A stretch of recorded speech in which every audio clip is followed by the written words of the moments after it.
ভৰিৰ আগৰ অংশ এই অংশটিত বিষ হয় যাক আমি চিন বন পেইন হিচাপে জানো। তো এই চিন বন পেইন হোৱাৰ বিভিন্ন কাৰণ আছে। তাৰে কেইটামান কাৰণ হ'ল আমি যদি হঠাৎ আমাৰ ফিজিকেল এক্টিভিটিজৰ যদি ইণ্টেনচিটিটো আমি বঢ়াই দিওঁ, আমি যদি বৰ্তমান খোজকাঢ়ি আছিলোঁ আৰু হঠাৎ যদি আমি ৰানিং কৰিবলৈ লওঁ আৰু যদি সেই ৰানিং যদি আমি 5 পৰা 10 কিলোমিটাৰলৈকে ৰানিং কৰিবলৈ লওঁ হঠাতে, তেতিয়া আমাৰ ভৰিত যথেষ্ট ষ্ট্ৰেছ আহে আৰু তাৰ ফলত আমাৰ এই যি অংশ ইয়াত যথেষ্ট বিষ অনুভৱ হয়। আমি যেতিয়াই হাৰ্ড ছাৰ্ফেচত যদি আমি হঠাৎ ৰানিং কৰিবলৈ ষ্টাৰ্ট কৰি দিওঁ, কিছুমান ল'ৰা ছোৱালীয়ে ওচৰত কোনো ছফ্ট গ্ৰাউণ্ড তেনেকুৱা ফিল্ড আদি নাপায়, তেওঁলোকে ৰাস্তাত দৌৰিবলৈ আৰম্ভ কৰি দিয়ে, যাৰ ফলত তেওঁলোকৰ এই বিষ হ'বলৈ ধৰে। আমি যেতিয়াই ৰানিঙৰ কাৰণে ৰানিং শ্বুজ আমি চিলেক্ট কৰোঁ, ভাল কুশ্যনিং থকা ভাল ৰানিঙৰ বাবে আপোনাৰ উপযোগী শ্বুজ আমি কিনিব লাগে।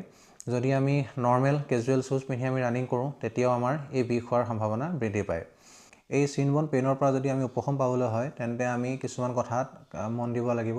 যেতিয়াই আমি ৰানিঙৰ বাবে যাওঁ, তেতিয়াই আমি যথেষ্ট ৱাৰ্ম আপ কৰি লোৱাটো জৰুৰী আৰু ইয়াৰ লগে লগে আমি কিছুমান এনেকুৱা এক্সাৰচাইজ কৰা জৰুৰী যি আমাৰ এই যিটো ভৰিৰ এই অংশ, ইয়াত যি টিবিয়া বোন, টিবিয়েলিছ পষ্টেৰিয়ৰ, টিবিয়েলিছ এণ্টেৰিয়ৰ, এই যিকেইটা মাছলছ আছে, এইকেইটা যাতে আমি ষ্ট্ৰেংথেন কৰিব পাৰোঁ, তেনেকুৱা কিছুমান এক্সাৰচাইজ কৰিব লাগিব। যদি আমি এনেকুৱাখিনি এক্সাৰচাইজ কৰোঁ, তেতিয়া আমাৰ এই যি বিষ, ৰানিং কৰাৰ পিছত আমাৰ যি বিষ হয়, সেই বিষ হোৱাৰ সম্ভাৱনা কমি যায়।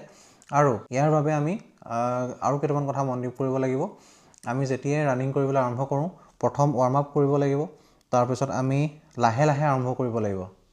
আৰু লাহে লাহে মানে আমাৰ যদি লক্ষ্য হয় 5 কিলোমিটাৰ, আমি হঠাৎ আমাৰ যি ইণ্টেনচিটি সেয়া বঢ়াই নিদি আমি প্ৰথমে 400 মিটাৰ, 800 মিটাৰ, 1 কিলোমিটাৰ, 1.5 কিলোমিটাৰ এনেদৰে যদি আমি ষ্টাৰ্টিং কৰোঁ, তেতিয়া আমাৰ এই বিষ হোৱাৰ সম্ভাৱনা কমি যায়।